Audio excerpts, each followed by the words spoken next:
So yeah, someone must have hit me, yeah, on the DM that other day, and was like, they wanted to send me some shit that looked good, yeah.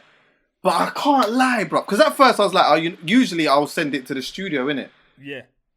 But then, like, occasionally, see, like, when it's super certified, then I'll just give them my home address, innit? Yeah. But I'm reluctant to do that, really. But anyway, so when this thing came up now, I was thinking to myself, you know what? Well, I'm going to give them the home address and that, and then they can send it to my yard. But then when I was deep diving on the page a little bit, yeah, I thought, nah, man, these man probably trying to set man up, bruv. I'm not even trying to. Next minute, nah, man's come with the delivery and there's 10 man outside my yard. It's true. You gotta be careful with that. Bro, you gotta be careful with these lot, man. You gotta be careful. What was it for? I don't want to say because I don't want to, because it's something so good. If I say it, then obviously man will just know it's them, innit? Like, oh, okay, yeah. Do you get what I'm saying? It's not like I say, oh, it's like a hat company or it's like a t-shirt thing or like it's something so random, and niche. Yeah. Do you get what I'm saying? I can't just. What are you saying though? How are you, man? Well, I'm alive, still alive. I'm over this now, innit? I'm over this. I want it done. You get me? So we're coming back to the studio soon, bro. Bro, we got big rooms. We got bare rooms as well. So in reality, man, I could social distance and do Halfcast properly whenever you're ready. That's true. You sit miles away from where I sit anyway. Yeah, I sit miles away. 5 meters away from me. Yeah, technically it's 2 meters from like Poet, where Poet sits, and say you sat on the other seat over there behind you. Yeah, that's like 2 meters away. Easy. Man's coming back in there, bro. Like, we did something today, not in here, in the other thing for JD. Just kept 2 meters between them, and it is what it is, innit? It is what it is, but people have been going back. Boris said people could go back to work and that anyway, innit? If you can't work from home. Bro, even that, it was super vague. It was super. Hold on, let me show you this actually that someone sent me, and it made me bust up because it was so perfectly. Oh, let's see. I'll show you the screen first. Can you see it? Yeah, send it to Callum as well. Yeah, or send it to me. I can't see it. All I can see is write it on. It's Boris. It's Boris on the front cover of Vogue, but it's called Vague instead.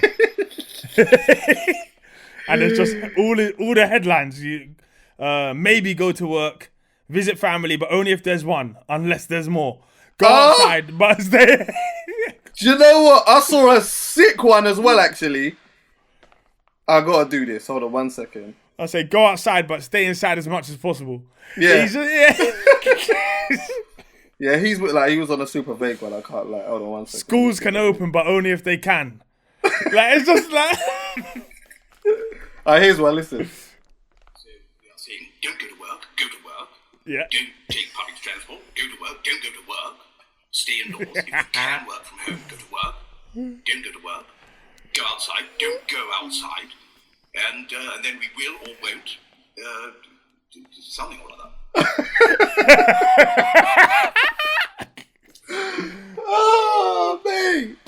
I don't know, man. I think obviously the message obviously is still to just be as safe as possible in that. Yeah. And obviously the infection rate's going down and stuff too, which is positive.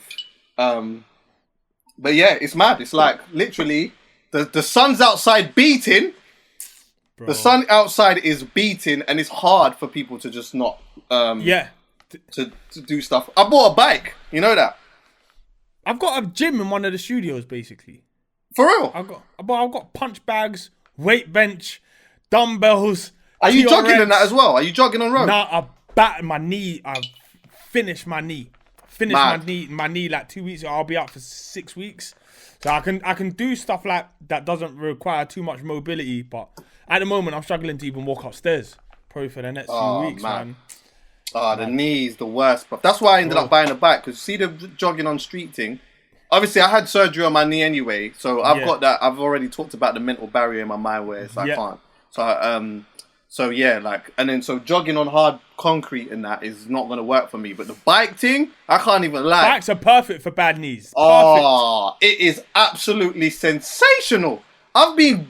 Listen, since I got this bike here, I've been on road. Not like that, but like, do you get what I'm saying? Like, you're just riding everywhere. I'm seeing people everywhere. just doing, and people don't realize how much distance you can pick up on a bike. People are doing tours of London, basically. Like, I know someone that's doing doing ones where they just go to football stadiums. Yeah. So they'll be like, yeah. actually, I'm gonna drive from here to Tottenham's ground, and then they're gonna go to flipping Crystal Palace's ground, and That's a sick they can idea do still. it fast. They do it fast. They just do tours of like, because they're missing football. Sick. Yeah. That's a sick idea still. Yeah. I've been on I just going around in different areas or whatever, and then like the other day, I noticed I must have did like 27k or some shit like that, yeah. But then I see someone on the gram, they must have went from fucking, what was it, near Ealing all the way to like Canary Wharf and back. Yeah. I said, what? Yeah. I can't have you out there doing that on your ones. Yeah, you're gonna do a madness. You're gonna have to go Brighton. Yeah, what? That's it. Yeah. Okay, you're gonna have to Bournemouth. get London to Brighton. Yeah. Strong. And come back. Bournemouth today still. Huh? Today was the day for Bournemouth. Listen, I'm not a fan of how Corona has decided to come and cause trouble in these months. Okay. I'm not fond of it. This is what I'm saying. Like, obviously, we don't get to choose when Corona comes, but if we could, we would have gone from September. Okay, why? Just so that it kind of like, at months where we start to stay inside a bit more anyway. I hear that. And it's not sunny and all of that. Yeah. And now we'd probably be on the back end of it and we'll be fine coming out of it, of the other side. And we'd have our summer. Yeah. But this is you know what it is? Going into 2020, it just seemed like it's a lovely number, 2020. Yeah. So it just seemed like 2020 was going to be a definitive year for a lot of things and a lot of people. And is it just Fam, Fam, listen, it has absolutely smashed people's ideas and shit to bits, bro. Like, do you know how much people I know? Yeah, who like had the smart idea to leave work that you know what I mean? That steady peas, yeah? Yeah. To go into the next thing, only now, next week now, lockdowns happened and that's it. So the steady peas gone now. Oh, mate. It's mental. Imagine everyone who left work. Oh my God. But you know what though? Where honestly, bro, like on a serious one, we have to give thanks. And the reason why we have to give thanks here is because, see, like the entertainment, I shouldn't say the full entertainment industry, but see, like content creators like us, that, you know, doing stuff for like companies that you do, Chelsea, JD, I do JD as well. We do this and stuff, like we have still been able to get work done in this period of time. So we have still, and you know what I noticed as well is that like what happened was everyone panicked, all of the companies and that panicked, all of the brands panicked, everyone panicked, yeah. And then after the panic, everyone adapted, or started looking at ways to adapt. Exactly. And then now, obviously, as we're finding ways to adapt, you get what I'm saying? Work could run and things could happen. And like, for that, bruv, I'll be honest with you, man. Like, just the other day, I was saying to my good friend yesterday, or the day before yesterday, like, I had made the conscious decision the last 3 years, more so, to go in more of a direction of doing stuff like this and using my personality, And had I not have decided to do that and just had the DJ and stuff as my only thing, honestly, blood, I'd have been fucked. Yeah, of course, because I'd man have would have zero income. Like, even me, Fucked. I must be down to 10%, less than that in terms of income of what I would normally make. Like, it's just anyone who's self-employed, anyone who owns stuff and has property and stuff like that, everyone's going to have a big dip in income for now, and we just have to hope we come out the other side and it's... Yeah, we will, it's man. okay. We'll be all right. But you know what, though? Even on the live music side of things, that's the thing that's coming back last. Yes. Do you get what I'm saying? The DJ thing, I guess obviously there'll be ways to adapt on that, yeah? Like, they're going to open up certain bars with only a certain capacity and all of these type of things. People are going to have to take certain pay cuts and all of that stuff, yeah? But at least you're able to go out and work, like make some money and and also do what some people are passionate about. A lot of people ain't really passionate about this thing, but that side of thing is coming back last. like proper Yeah. raves and concerts and shit. That is the last thing. Once Well, that comes back, we know that we're... Go on. What do you reckon it will be in terms of? I think they're gonna have to draw the line based on numbers. So, for example, we know live sports won't be here for a little while, but that's 60,000 people often in the same place at the same time, close proximity. Whereas a rave, for example, a lot of times is 200 people. So I wonder where they draw the line and what's allowed, what's dangerous, what's too many people, what's there. I don't know. Like, I'm not. I reckon it will start as like it will be capped, innit? I reckon, so they'll say, yeah, like they were saying in July and that, like certain bars and stuff with a capacity of 100 and that will be calm. And then I reckon they'll probably go to like 500 and then 1,000. Yeah. And then obviously... And just see what the response is. See what the response is that way. Yeah. It's weird. I mean, I read something the other day that said coronavirus... London could be coronavirus free before June. 2 weeks time. 10 days time almost, yeah. Because the numbers are beginning to do that specifically in London. I think I had a rate of R of like 0.4 or something like that. I'm not sure because these figures seem to change all the time. But they definitely said London could be corona free in the next couple of weeks. What do you reckon the rave and party scene is going to look like once it kind of is fully laxed? Do you reckon there's going to be like a big spurse of... Do you mean on that first week when we're off? Everything is all systems go. Like like that. You remember? Okay, you ever remember back in the day? Yeah, where like when I beat the Iron Napa. Yeah. Right, Iron Napa was the thing in that. Yeah, I never actually went when it was booming. Never did. I've never been to any of these rave kind of islands. Oh, do you know what? I'll tell you about one in a bit still. But listen, yeah, bro. Like what I knew is the first week in July was like thriving. Yeah. Prior to that is like obviously people are coming in whatever, but the first week in July and also like the first week in August. That's the same with IB for now. See, like the first week in August, bruv, you can't get a flight to go there. If you get in a flight, it's peas. The hotels are super expensive and that. I wonder if it will be a little bit like that in London, like, or even not London, but Birmingham, Manchester. Like, I don't know. Simply because, I think because all the business owners, all the club owners, all the events companies, they would have lost so much money having had no events. Yeah. I don't think they'll bump up their prices on raves and on tickets, knowing that it's entire industries that have lost X amount of money. So the chances of, I don't think there'll be people clucking to go to a rave so much that they're willing to pay £100 on a door like it's Miami. Fuck that. This is what I'm saying. So I think they'll lift it, and I have a feeling it'll be slower than people think, because there's still a lot of people that are I don't want to say scared, but are gonna be more careful than others and wait for everyone who's coming out first. Because I'll be out first day they say out, I'm out. Yeah, but other people are gonna look at me, use me as the guinea pig. Yeah, like, let's just see what happens over there with all these lot that's raving from now. Yeah. And see what happens to them, and then once it looks safe and it looks like we're back to a state of normality, I'm sure.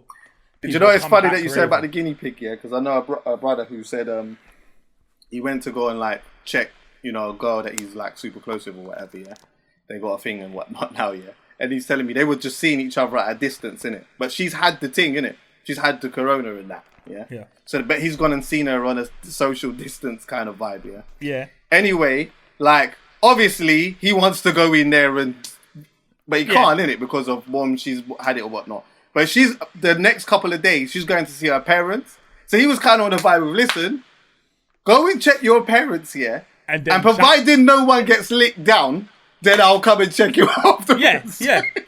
Look, I'm not even mad at that. I'm not even mad at that. Nah, neither.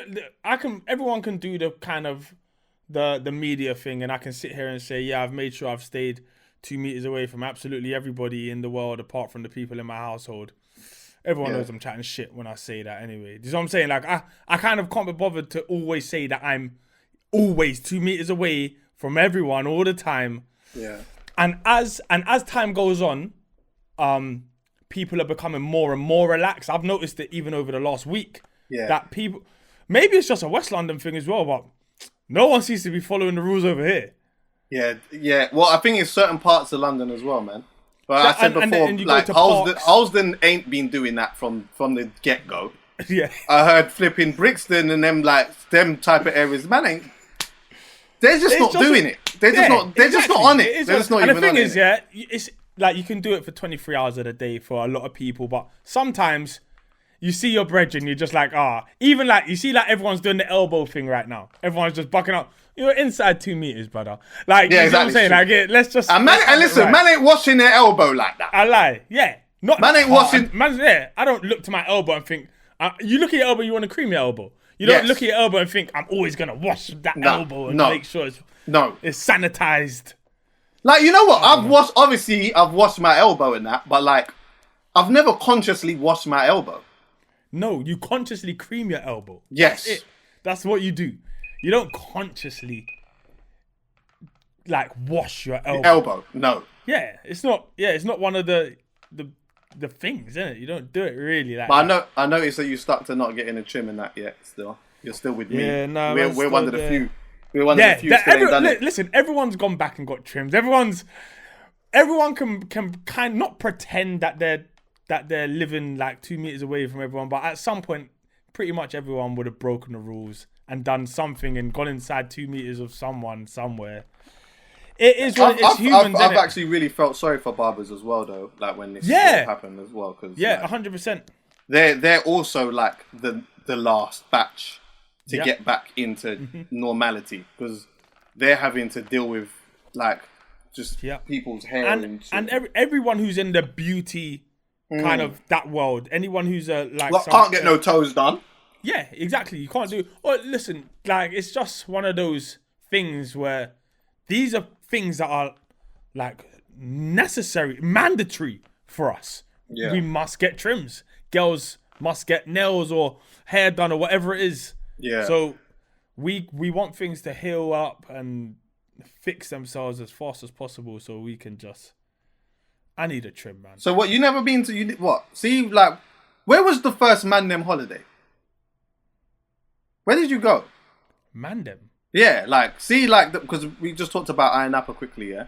You said you ain't ever been to any of them islands and that. Dude, I'll be honest, that's usually like the first Mandem. Nah, man. Do you know what, yeah? I've not done it with the Mandem. So, like, obviously, man's gone Thailand I've gone Miami. But in terms of the rave islands, I should really be going. But every time, like, it's like not a last minute thing, but these like, I'm going tomorrow, or I'm going next week. And where man's got 2 kids, I kind of have to like try and maneuver some things, at least try and shape them up and like just pattern it up so that otherwise I'll just leave every time Els goes there to perform. Yeah. Like 100%. Yeah. 100%. Well, I got these 2 rats. It's past it now, because obviously man a big man and that, and like some of them party islands are like super young and that now still, but like I never went to Ayia Napa when it was like the thing, and I never went to. Obviously, I went to Ibiza and that a bunch of times, but the first Mandem holiday I went to was Malia. Yeah, I went to Malia, but I went to what was it? Was it Magaluf? And I went with Angel. Yeah, where he was performing. Yeah, bro. Let me tell you something. Yeah, you see when we touched down in that place, it was almost like we touched down at a fucking open brothel. I'm hearing bare sex. When I got there, bare sex I'm hearing. Bare, just a whole load of dick slinging. Shagaloof, bro. What? I couldn't believe it. Listen, we ain't even got to the hotel yet. There's someone's in there lenging. Got to the next bit, someone else is in there lenging. And then obviously, you know, like I don't want to do this, but you know, like certain white men love to run up and down the place naked and that. Yeah. But I saw a bare naked man running up and down the place all over. Like it was almost like literally, yeah. There was one Don. He's come out and obviously he's drunk. Yeah, so like, I don't know. It's about 11:30, 12 o'clock in the day. Yeah, he's drunk. He's come out. He's naked and he's run off somewhere else. And it's almost like he's run off to go and leng. Like he's gone that naked. Yeah. He's lenged, and he's gone to go and leng again. Bro, those holidays would make me tired. Like I'm a guy that even when I was young, that I can't just drink at night and then drink in the morning and then drink during the day. I'm the guy, if I start drinking too early, I am not raving tonight. I'm done.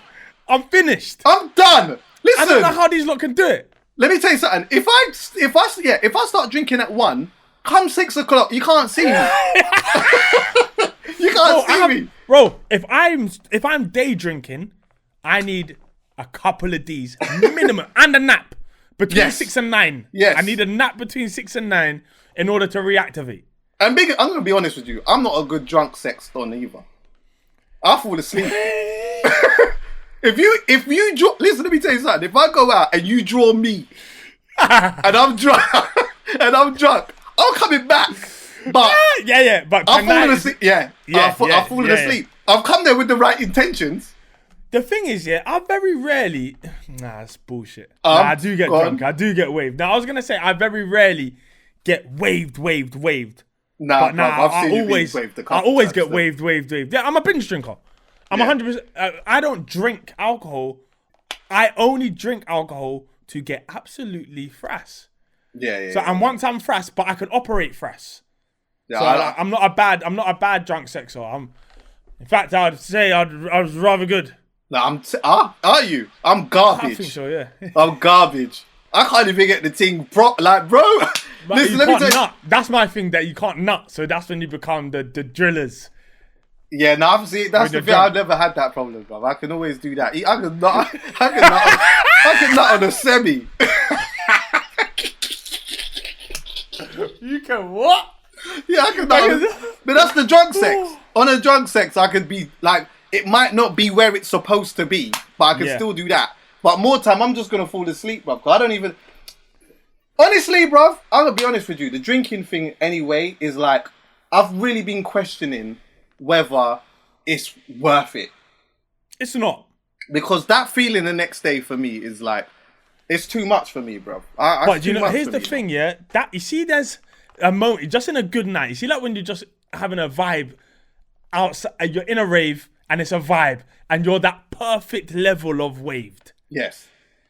That feeling is sometimes undefeated. Like, you see, like, you don't really clock it till you go to the toilet. And then you're in the toilet and you think to yourself, Rad, I'm waved. I know. Or you touch a part of your face and that, and you realise, right, you're just like, yeah, man's waved still, but it's a vibe. And it's just a good vibe. I like that. And if it's one of those nights, I can sacrifice that for my Sunday more time. Except it's just when you drink and you don't have the greatest time. Oh, no. That's what I don't like. I hate that. I time my drink. I know when to drink now anyway. Because see, like when you was talking about like drinking too early and then that's you done. If it's a day party and it finishes at a certain time, I know what time to drink.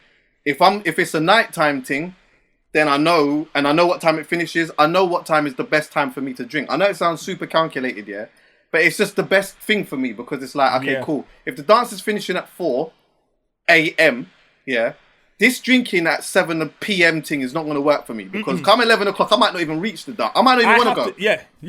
It's you get what I'm saying? It's football. You got to time your runs. All right. You just get on the ball. Even if everyone around you is drinking, you just have a look at this pitch. Yes. And you can have, sometimes you know who's not going to make it.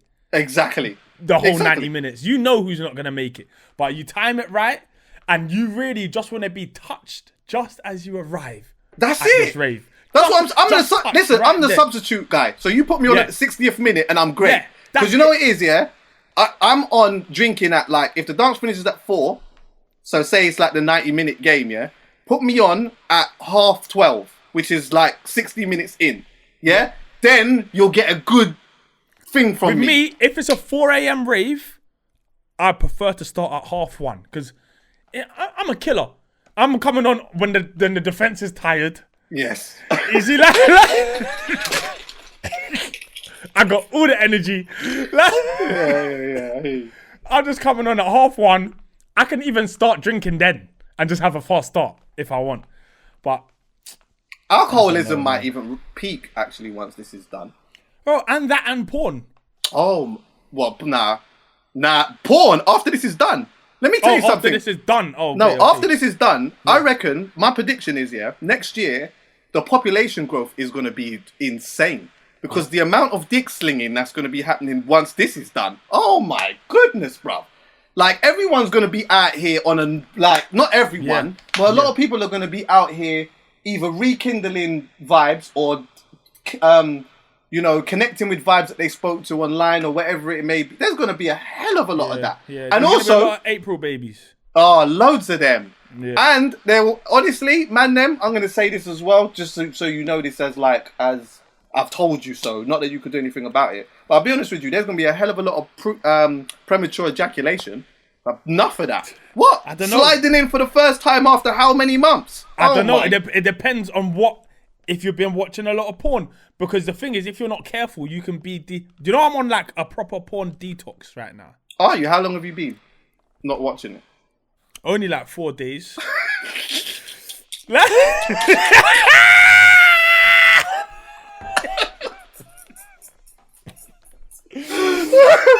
Oh shit! Well, but it's a long time. Do you know what it is? It is, isn't it? It is. It's just one of those things where it's like... Can I ask you a question quickly? Sorry. Yeah. Have you ever like gone in your bookmarks to see like the last... Because you know it shows you the dates. And Incognito only. That's it. Oh, but yeah, Bro, this is it's good, just though. one of those things, yeah. Porn, I watched something the other day. Probably after I watched porn, yeah. And you see, like, sometimes after, you're just like, why am I doing this? Yes. You see what I'm saying? You just have a little convo with yourself. You're like, why am I doing this? And then I typed in, like, on Google, I think it was, like, negative impacts of porn on the brain. And I found a video. So I'm watching this video now, and there's, like, parts of your brain that shrink when you watch too much porn or when you're watching porn regularly.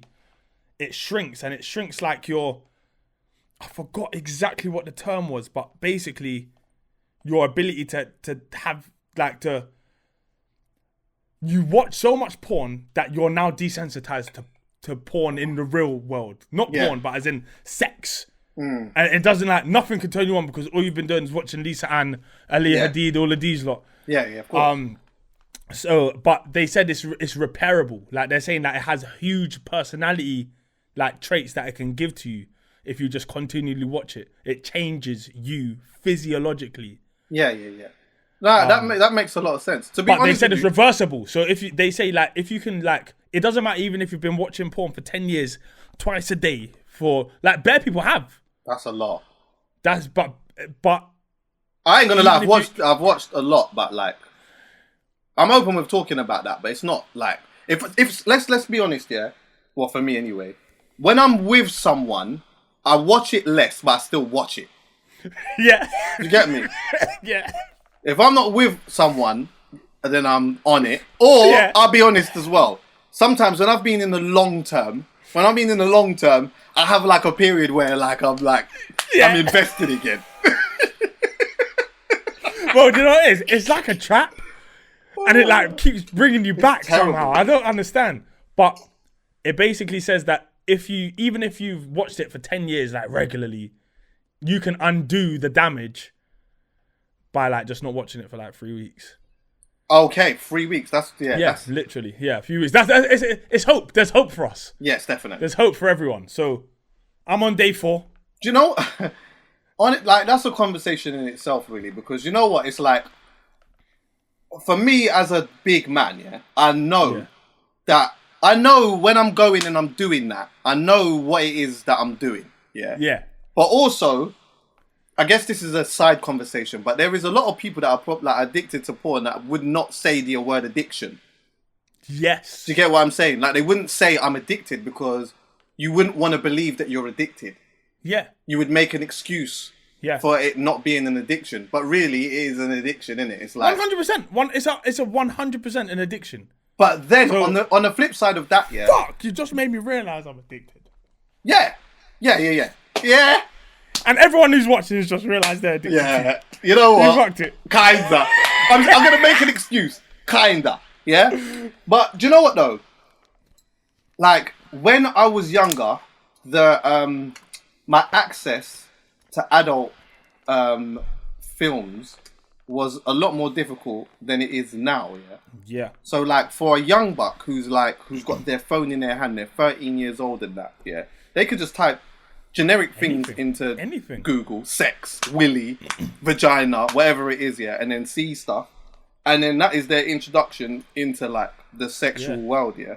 Which is quite a dangerous thing, because if you have that addiction from that age, when you start becoming sexually active, your whole perception of sex is in a really misguided place. Yeah. Do you get what I'm saying? And like, you know what? It's like, I remember the first time I had sex. I spoke about that. I, like, you know, the first time I had sex, I could see my arse in the shadow and all of these type of things. And like, yeah, I was in there, and I, like, in my head, I was like, yeah, I'm hitting it still. Like, I remember thinking that. But you know what, yeah? I also think that, like, for how much of them are probably going to indulge in it and not even rate it at all. Yeah. And I know that a lot of people, like, you speak to, especially girls, yeah, you speak to a lot of girls, and, like, a lot of girls will say that their first time wasn't that good. Or, like, would you say that your first time was good? No one bus. Not me, not her.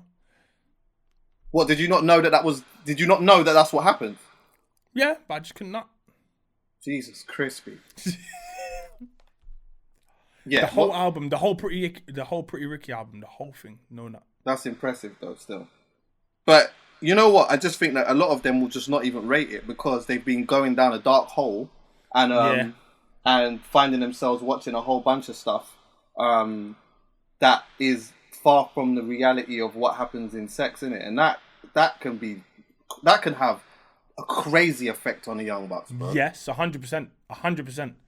And on the way you approach the opposite sex, that's the bigger issue. Oh my, yeah, exactly. Because you know, like, already there's like big conversations about consent and stuff like that, and like, you know, we did a podcast. I can't remember me, you, and whoever was there. And we was talking about consent. Oh no, that wasn't a podcast. That was when we did that thing with Jurex, right? And we was talking about consent and that. And there was some good conversations that like were opened up from that, because it was like certain things where, from a man's perspective, we're like, like we didn't look at it like that, and like, you know, we might have made her feel some type of way with our behavior in that. But yeah, like, a lot of young bucks will probably, do you know what, as well, yeah, actually, I was just having a conversation with someone else recently, yeah, where I was like, what is the right age or a good age to talk to a kid about sex?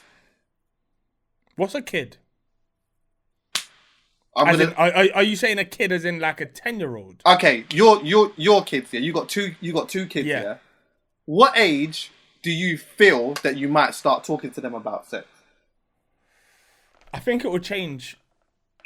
I don't think I ever want to talk to my daughter about sex. Oh, you leave that to mum? I think I'm going to leave that to mum, just because it's just... Because you're gonna be even before I had kids, I feared that, innit? I feared this. Yeah. What I'm gonna be faced with, innit? I feared it my whole life. God told me I must walk this path, so now I'm on this path, innit? Yeah. My son, I gotta get to him early enough. That's the one thing, before he figures out his sauce. And I have to get him early, so I'm gonna have to chat to him around 10. Yeah. No, mate. I feel like that might be late. That might be late. Is it late? Yeah, that might be late. No. Do you know when? I don't know if I want to talk to him about sex first or just about girls first. Interesting. Do you see what I'm saying? I feel like sex comes after, but for me, I can't just pop out of nowhere and just be like, "Alright, son, today we're going to talk about." Yeah, you sex. got a penis, bro. That thing gets hard, and you know what? When you get out there, you know what I mean. You can length, but you can't do that. Can't do that. But. Yeah, I'm gonna have to talk to him about girls. Like, you see, like, I feel like around those ages you start fancying girls and having girlfriends and stuff like that in school. I'll have to get to him around that age, I think. Yeah, I don't know. Do you know what? I definitely haven't planned how and when I was gonna have sex education plans and talks with myself. I don't remember having any with my mum. My mum would sit there and tell me that she told me loads of things. I'm guessing but my mum's one of the mums where she'll tell me that she warned me about Okay. like some things. It just these convos never happened. Yeah, my mum will tell you. She'll just say she'll make it up in her head that she. Nah, had my these big mum convos with me. talked to me about a couple things. My mum worked in sexual health as well, so like, she would leave condoms on my bed and flipping. Yeah, but by that point you were what? I was older. Yeah, true. Exactly. Do you know what though? I say that to say this though. I think that it's a benefit to talk to them early about sex, yeah. But I also think that a big part of the conversation should actually be about curiosity. And the reason why I say that, yeah, is because a lot of the time, some people say, oh, you know what, yeah, I don't want to talk to my kids about smoking because if I talk to them about smoking, they probably just go and smoke. So really, same with sex, innit, yeah? It's like you might think, oh, if I go and tell my daughter or my kid or whatever about sex, now they might start being curious and want to do X, Y, and Z. But I think that a big part of that conversation should be about curiosity to make them know that because you know this doesn't mean that now you should. I don't know how to articulate it. Yeah. But yeah, like now that you know this, I could have the smoking one with my son. Wait, my daughter, I can't do it, innit? That's not me. I don't think I can ever have that convo with my daughter. She's gonna need that though. She's gonna need it. She's gonna need that man. She's gonna need that male perspective. I think I'll only be able to have that convo with her when I'm telling her not to trust boys because boys are dickheads. I don't think I'm ever gonna be able to actually have like a sexual conversation with her. It's gonna have to always be more. That boy's a dickhead, and if you need me to get him, I'll get him gone. Yeah, it's gonna be more along those kind of lines where it's gonna be. I want her to read between the lines of what I'm saying. Like there'll be a hidden message in everything I say, a cryptic code. Yeah. But with my son, I can be more like, yeah, listen. It's gonna be more instructions if I'm gonna be totally honest. Pretty much the same instructions I got.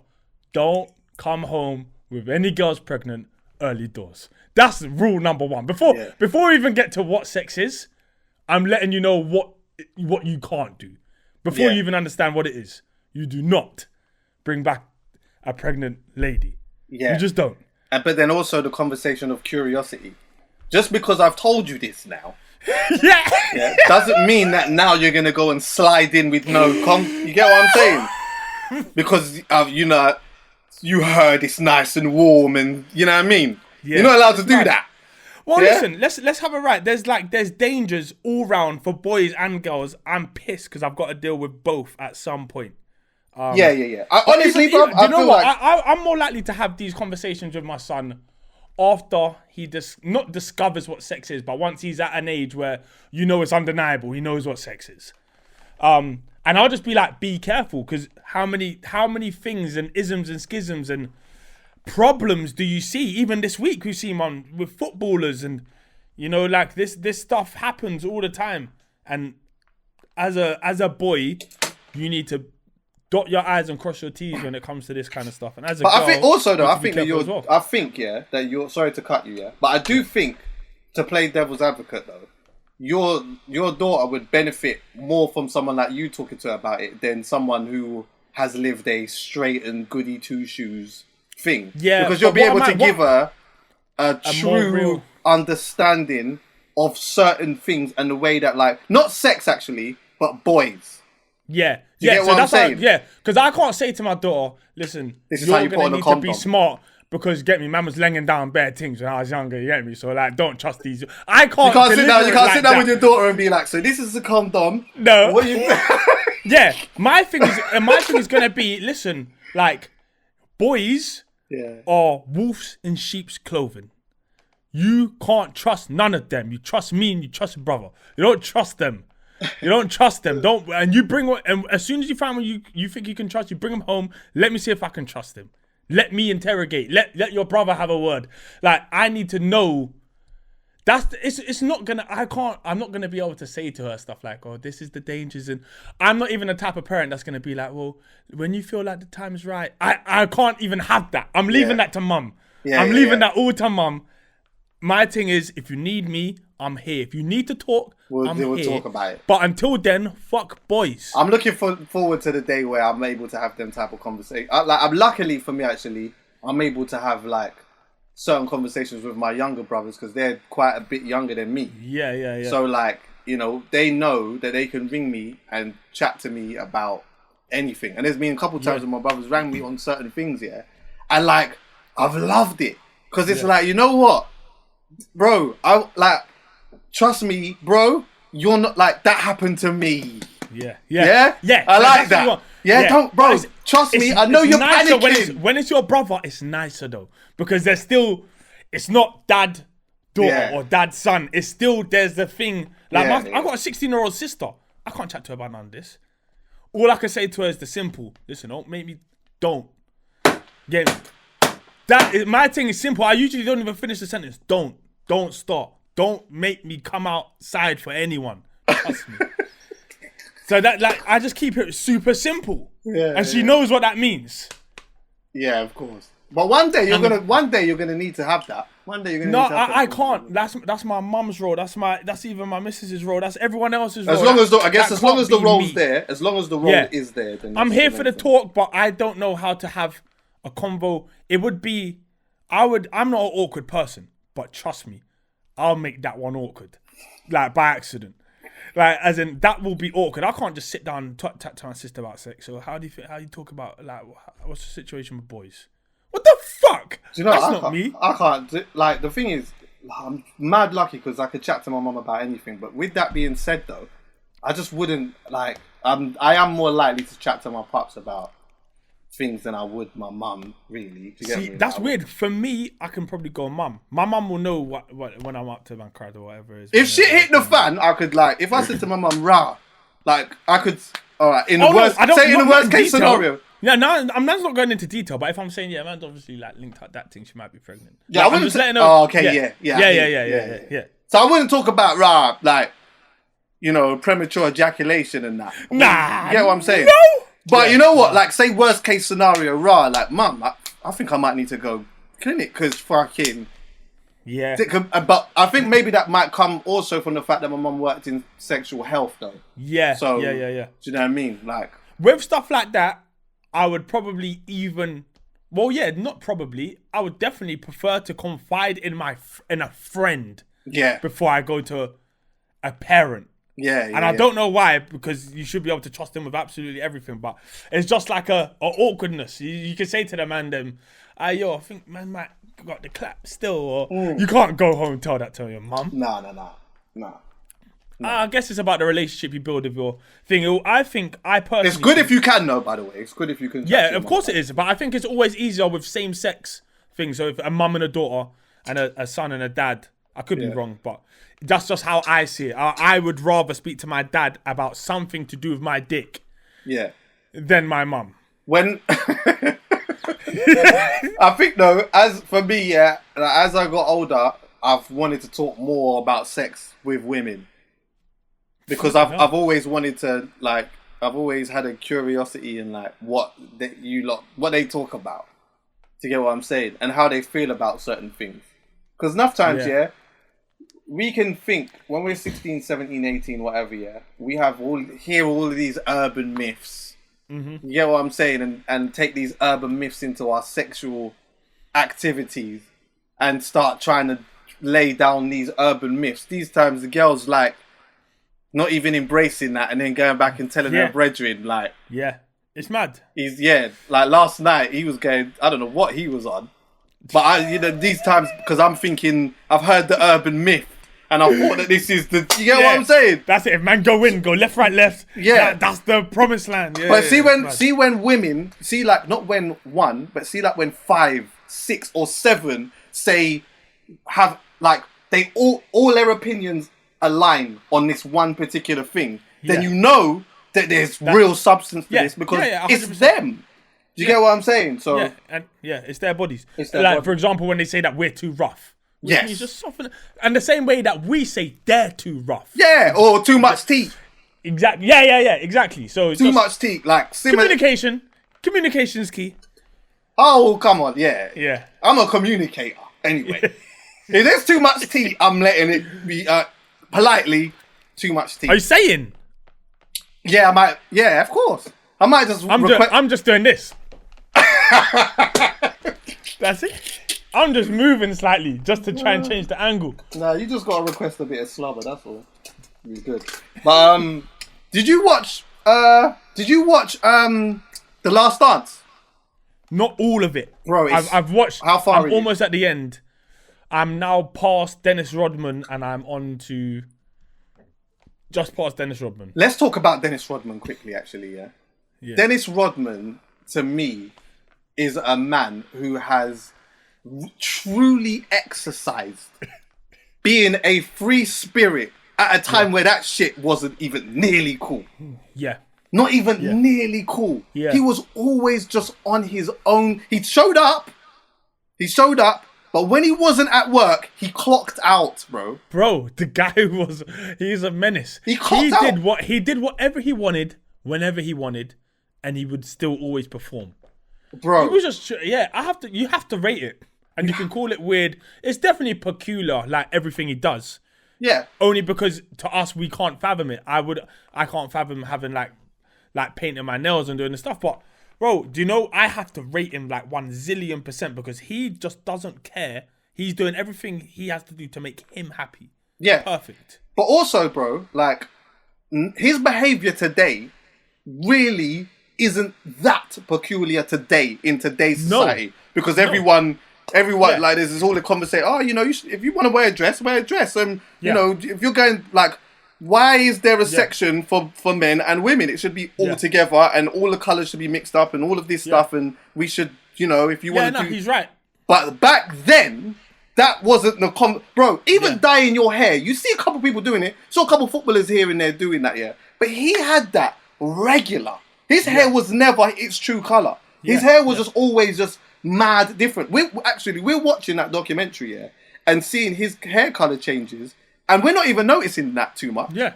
We're not even noticing that too much. Back then, that was like a peculiar thing, as you said. Yeah, he's something else, but he's a I don't even know his sexuality. Like, I'm not sure if it's...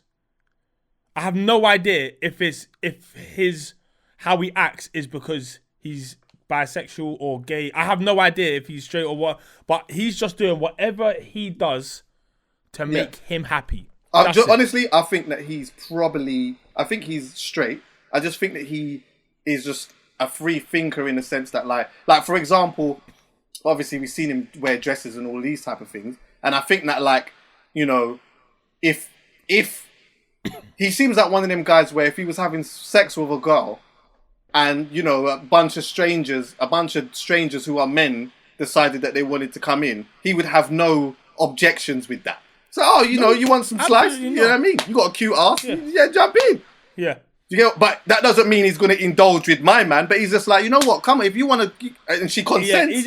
He seems like, do you know what he seems like? A dangerous night out. Oh. Like, if you're with Dennis Rodman on a night out, say goodbye to your next 36 hours.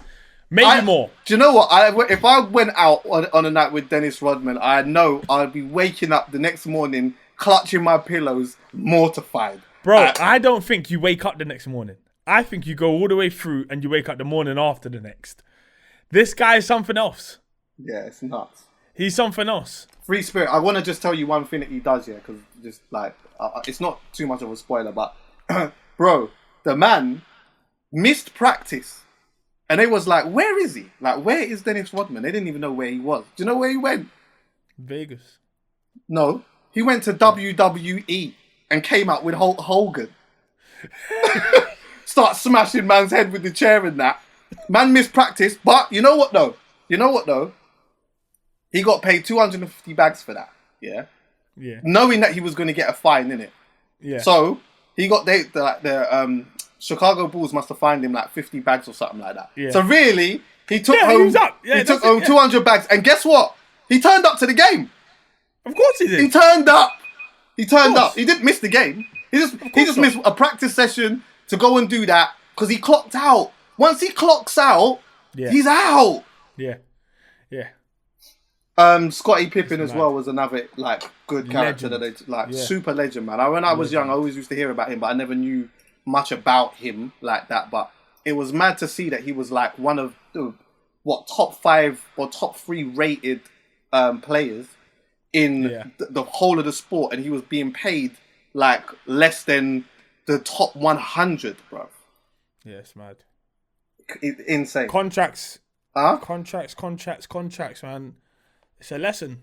I mean, he got a big bag in the end, I think. Yeah, he did. But yeah, like you just gotta be careful. He had to with play the for contracts. years though. Signing anything that's 10 years is just a weird one because you just don't know how it's gonna pan out. You Trust just me. got no idea. 10 years is such a long time. But back then, again, I guess the climate was just so different. Like, look, even when you look at music artists, yeah, even back then, music artists were signing deals for like 7-8 years. Now people are coming a bit more wiser to that and signing deals for 1 year, maybe 2. Well, bottom or line, like optional stuff. But back If someone then, it was came to me with a contract to sign 10 mil over the next 10 years, that's absolutely fine with me. But it's only bad when you look at it in comparison with what your peers are getting now, Yes. a few years on. That's yeah, it. yeah. But fucking, what was I gonna say? Even Michael Jordan wasn't getting paid hella peas, you know.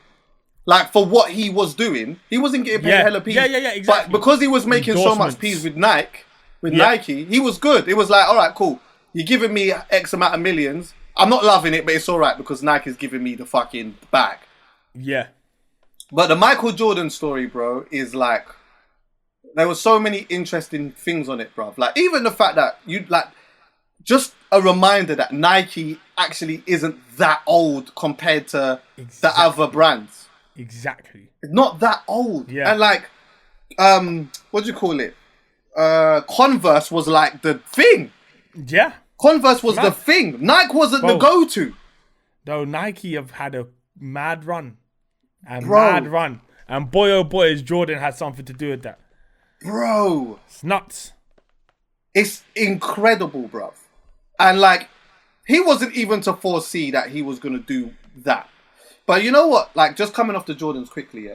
Because my question actually was going to be, like, did people see the Jordans as like a smash hit from the get-go? But obviously they did.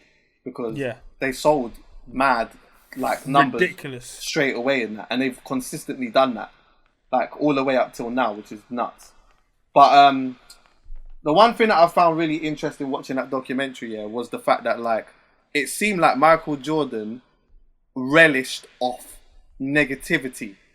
Yeah. And, like, thrived off doubt.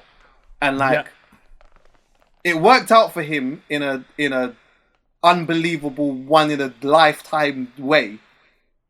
But some of what he consumed, and the way that he used it, I don't... It's mad, you know, because obviously it worked out for him, so I can't be critical of it, But, like, I don't know if you've ever been in a situation where, like, someone has been awarded for something that you felt like you should have had. Or, you know, someone else has got an accolade for something, or you missed out on something, and then you go away and you use that as a what? You what? You're giving them that? Yeah. All right, then, cool. That feeling, because I've had that. Yeah. I've had that. Yeah, it's but true. I ain't like that feeling. I haven't liked it. I haven't liked, like, now I've got some type of feelings towards you because you get what I'm saying? Like, even though it does inspire me to do certain things, I don't love that feeling, bro. But he liked it. Yeah. I kind of like that feeling as well. Go on. It's like, I don't know, it's like like people doubting you, just being an underdog and saying, fuck it. Lace up, like, pull up your sleeves and do something. Yeah.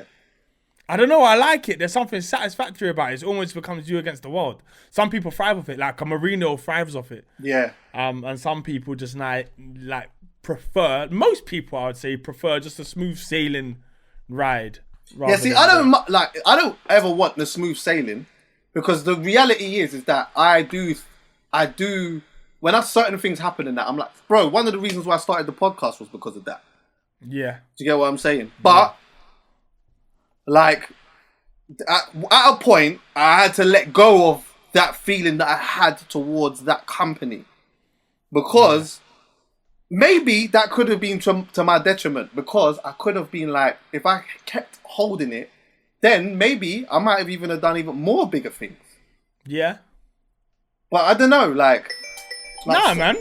You're doing bits. You don't need any more. Yeah. And the thing is, it can always pan out both ways. Like, there's bare people that have done that. All right, cool, fuck it, me against the world, and the world's just crumbled them.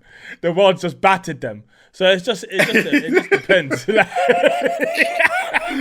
you've tried to do that, like, Yeah, and then the yeah, and it it just didn't punched work. you. It punched you in your mat. Yeah, I hear you still. Nah, Michael Jordan is a fucking absolute Legend. bro.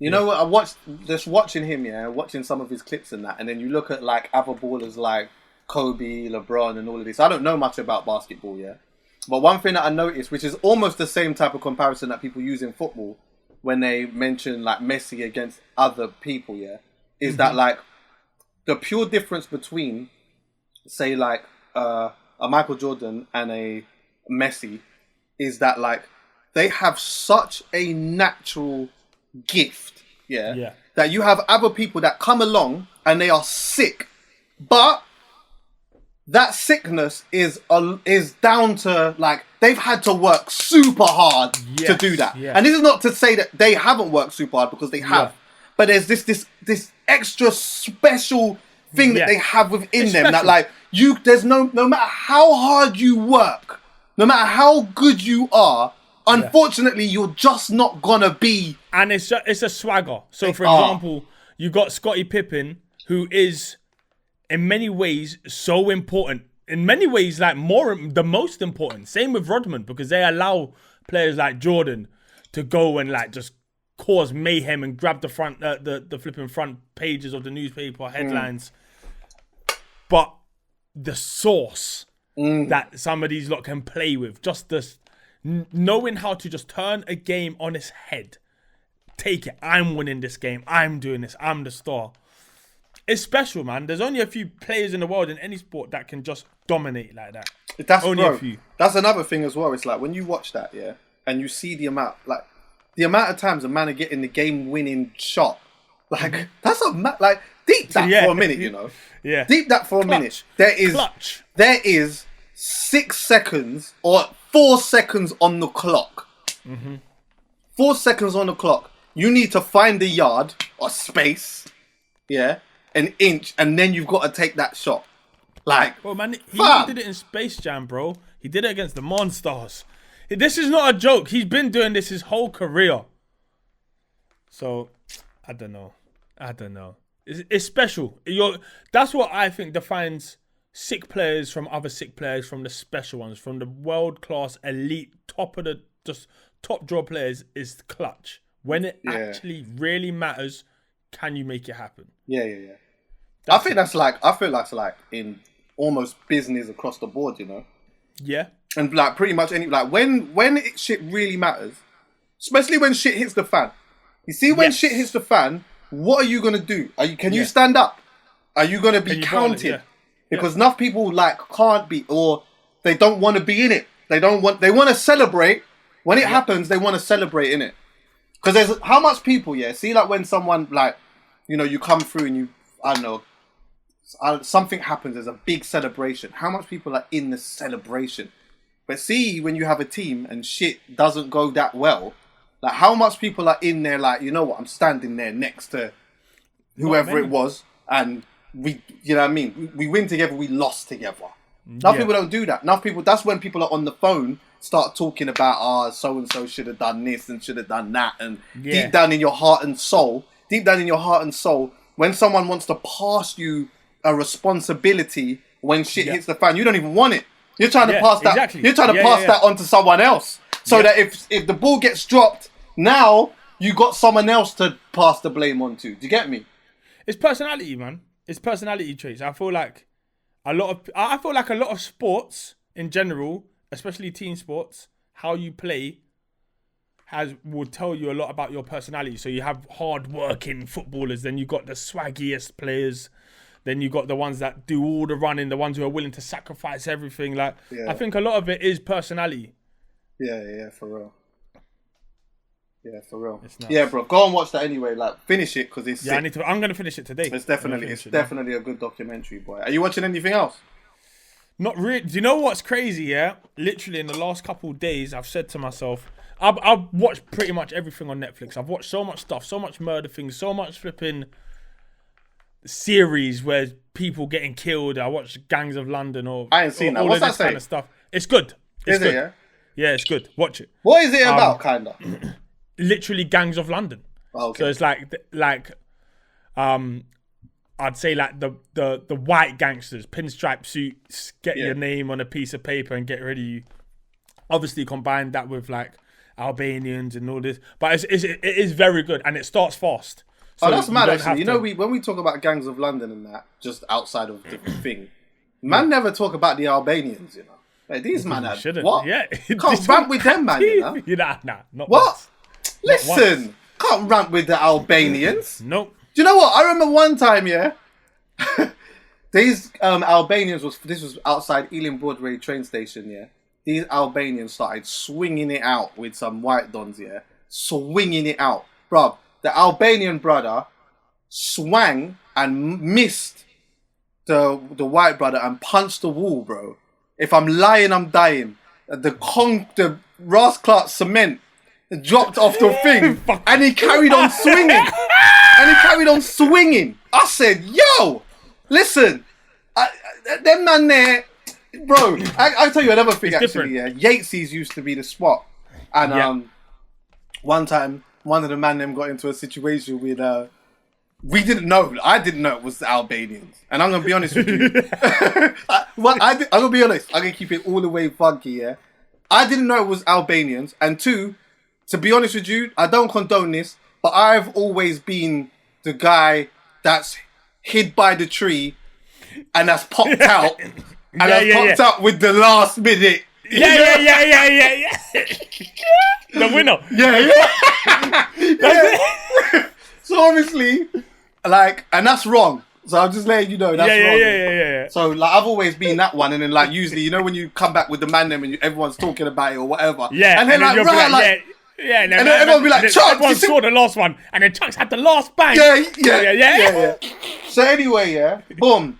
I've gone there with the mindset of, cool, when we get there, I'm going to take position and see what's going on, and then I'm going to appear with the last minute. Bro, when we turned up now, as we've got there, literally I've got there now, I'm expecting to just, I don't know, I'm outside Yatesy's, isn't it? So I'm expecting to see whatever, innit? Maybe a couple ball-head man or something like that. Yeah. Fam, when we got there now, and it was Albanians, and they was already ready. I said, yo, we gotta get out of here. Yeah, it's time to get out of here, bro. Yeah, it's mad. It's mad beefing them, man. Let's get out of here because I don't know what. I didn't come here to lose my life tonight. And on top of that, I've already seen, like, earlier on that year, a man punched a wall. I'm not. And the wall crumbled. And my little head. Nah, man. Fuck that. I've been watching all of that kind of stuff anyway, and then I decided the other day, I'm watching too much trauma. That's true. Before I go bed. Bro, everything I watch is a murder. Some kind of mad shit. And I'm just like, what am I putting in my brain? So that's why when I got the Jordan documentary, it was a breath of fresh air. That's why I only watch sports, really. Like when football and stuff's on and boxing, I don't really watch TV. I only really watch sports. Yeah. So when I started realizing, right, man's just taking hella, like, you see, old school, my brain used to be able to bounce all this stuff off me. I could see somebody get wigged. I see something mad happen to that I could see someone's hand get sawn off. Yeah. And it wouldn't really affect me. But now I'm like squeamish and I'm a little bit like, ugh. Yeah. Like, I just don't want to see too much pain, get me, in my life. Nah, I hear that. I don't want to see too much trauma right now. So that's why I'm just watching that sports documentary. And then afterwards, I'm going to go and watch some other sports documentaries and stuff and just stay away from too much murders at the moment. I'm just seeing and then every day there's just a new chef in the hands. It's just too much to deal with. I hear that. It's just, right now. Sometimes I'm going to bed on the wrong tone, man. I'm watching, like, because I got quite a big fascination with, like, courtrooms and shit and, like, how much of a game they are. And I watch a lot of cross-examinations and all these things, And, bruv, I've been going to bed watching fucking sentences. That's it. Bruv, I'll go on YouTube and I'll just put, like, it might be an hour, but, like, this brother, he's like wigged. I don't know, Yeah. he's some like a family or some shit like that. Yeah. And then now you've got like the witness. I mean, not the witness, like the family statements and that, where the family come up and they say, you've torn my life apart, blah blah blah. And then later on after that, then he gets up and apologizes, or he talks about how the system's not fair and all of these type of things. And then after that, the judge says, yeah, all right, well, boom, you was callous, you was thoughtless, and I've never seen anything. Have you noticed? Judges always say, I've never seen anything like this before in my life. Yeah, these times they saw it. 15, They've seen 20 bare. minutes They ago. saw it earlier that day. Yeah. Then all of a sudden now it's like, yeah, you've got 60 years for that. You got 5 years for this. You got 25 for that. You got 16 for this. You got 78 for that. You got I can't go 52 sleep for like that. this. You want me to sleep after? I can't Sometimes, sleep after fam, this. you see man collapse. Because that's traumatic in itself. Yeah. You've got 58. You got 58 for this, right? So you got to get past that. Once you get past that, you got 17 for that. Well, this is why. But here's the thing, yeah. I tell you what's mad, yeah. Recently, I started watching Prison Break. I don't know why, but I've been watching Prison Break. Ain't that old school? That's old school, but I never watched it at the time, and that's when I realized I was watching too much trauma because there was just bare stuff happening in it. Then I realized, not even realized. I remembered like this. I know it seems like a film, but genuinely, people break out of prisons that easy, a lot easier than that. What, in 100%. England? In England? In England, what do you mean High Point? People, you can basically walk out of High Point. I swear to God. I swear down. Serious? I swear down. Man's at least known of like 10 people that's just walked. Bro, you can walk out of High Point. Mad. People get caught outside of the jail in their chicks' whips. Oh my God, what, No, chilling? I'm being serious, yeah. And then they go back in. It's like they sneak back into the jail for the counts and all of that. Bro, it's like it happens. Obviously, you need to be in a decal or like a lower like category of security jail, but it happens. People get out of jail all the time. It's just whether it's worth it. Usually, by the time you're in the jails that you can get out of, there's no point because you have so little left on your sentence. Yeah. That there's just no point ducking. Do you know what it is like, as well? Like there's though, stories like, for example, somebody who's got something in their cell. Now I know of someone who had something in their cell, and then their cell was getting raided. Yeah, like, they'll let you stand on the landing whilst they search you, but before they search your cell, they'll let you stand on the landing whilst they search the cell. He just walked. Because he knew what was in his cell is going to get him an extra couple years, and he's a couple months away from leaving. My man just walked out of jail. That is nuts. He's still out. That is nuts. And he's still out. Yeah. He's still on road. Yeah, he's still out. Yeah, Ras Clark. bro, this stuff happens. It's mad. I know Prison Break seems super far fetched, but in certain jails you can almost just leave. Let me tell you something, yeah? Obviously, I ain't trying to go jail, yeah? And if this has showed me one thing, this corona thing, it showed me that I ain't trying to even do one day in jail because, staying in my yard, obviously my yard's comfortable in that. Yeah, but, yeah. Like, in this scenario, it's enough for me, yeah? But let me tell you something. Like, man, like, I genuinely believe, yeah, that a lot of times there's politics in jails here and stuff like that, and it's like, it's not easy here. But fam, America and like probably places like Brazil and shit like that are even worse than that. Yeah. But like the fucking politics in those jails and that is. There's a YouTube page called don't let me forget this actually. There's a YouTube page called Fresh Out, yeah, and it's a black brother who spent 10 years in jail, yeah. It's actually sick, and he goes and he just chats to man who's been in jail for like years, yeah, and like it's a lot about the do's and don'ts in jail and think their experiences and all of these type of things, yeah. And I've watched loads of them, yeah. And like when you watch them and you listen to a lot of people's experiences, you start hearing like a lot of the same things. So for example, boom, Yeah. you go into the jail, straight away you got like certain dons in there that are just running the shits. Then you go in there and you got to let them know immediately what you're in there for, yeah? Who you're banging with, all of these shits. It's segregated straight away. So the whites are over there, the Hispanics are over there, the blacks are over there. And even if you're cool with a white or Hispanic, when shit gets cracking, you gotta be with your side, and that's that. Yeah. Yeah. All of that, bruv. It's like Yeah, it's mad. It's fucking crazy, blood. Touch wood. Yeah. It's crazy. joke. And then also these jails are in the middle of nowhere. They got another jail here called fucking, was it ADE or some shit like that? Where it's like, you know, Larry Hoover's there. You know Larry Hoover, the fucking drug kingpin from. Yeah. I think he started the Gangster Disciples gang or whatever. Yeah. Fam, like this jail is like a solitary confinement jail. Yeah, where it's like it's full of steel. That's it. Yeah. It's the lights on. So they don't turn the light off. Yeah. You're in there 23 hours a day. When you come out, no one speaks to you. You're not allowed any human contact whatsoever. Man are in there not being able to speak to anyone for years. Like, that jail is there to break you as a human. Yeah, like, 100%. that there crushes all levels of human rights that there is. And no one can get in there. It's crazy, bro. It's crazy. That's nuts. Yeah, it's crazy. It is what it is. I wanted to do one thing quickly. Hold on one second.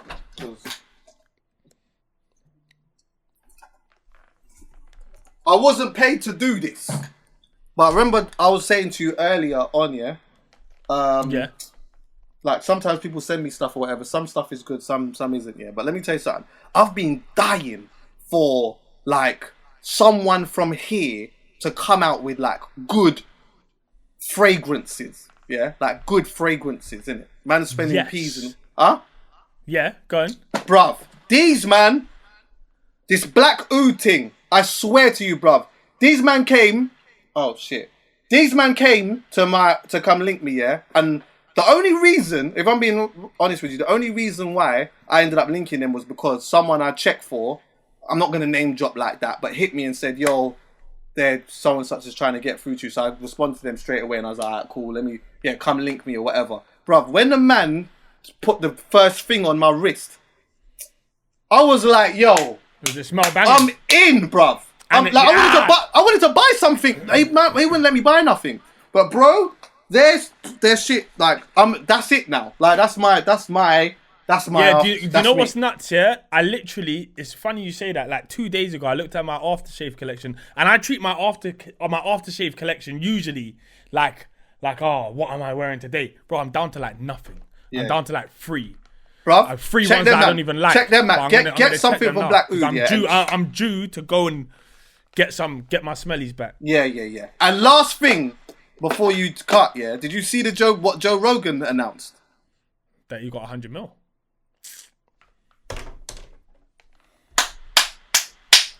Absolutely quality. Fam, I was thinking to myself, Spotify, bro. Listen, honorable shout out to Spotify. Like, I just thought to myself, what? Like, Joe Rogan, like his numbers are insane, and I couldn't understand to begin with why he would do that. Yeah.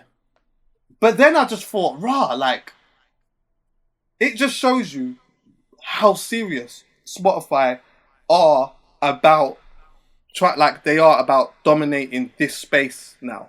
Yes. Do you get what I'm saying? Because they have got the biggest he's the biggest podcast in the world. He's the biggest. He's 100%. The biggest, bro. Like we can't see, bro. We don't even know all of this guy's numbers, but they're incredible, bro. There was a stat I read somewhere where he got like over 100 million downloads in 1 month.